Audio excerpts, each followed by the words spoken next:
Arkansas governor presidential candidate Mike Huckabee urged social conservatives Friday evening to show up and make their influence known at the polls to elect people who share their common values.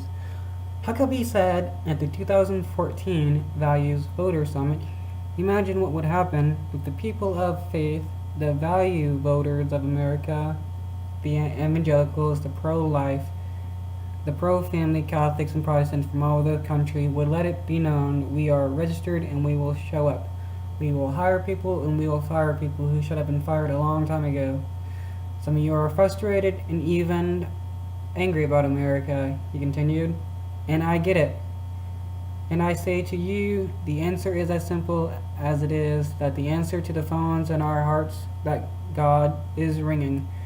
When we register people to vote, when we get them to the polls to vote, when we hire the people that will take our values to the city, and when we fire the ones who refuse to hear not only our hearts, but God's heart."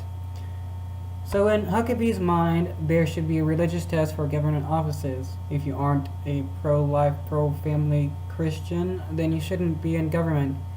That is a violation of the Constitution, where it states there will be no religious test to hold any office. But people like him like to cherry pick the Constitution, just like they like to cherry pick the Bible.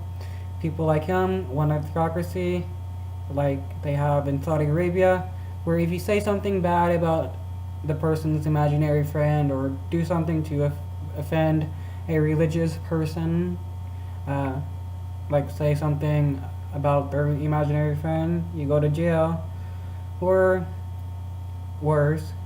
And I also like how Russia is becoming where religious employers can force people to go to church or to marry a person if they are unmarried. Such people, when they think of freedom of religion, they think that it means they can force their religion onto people, but they fail to remember that freedom of religion also means freedom from religion. People like him are bad for society, in my opinion, as they want to regress society instead of progressing it. Look how Saudi Arabia, it's a theocracy, and women have very few freedoms.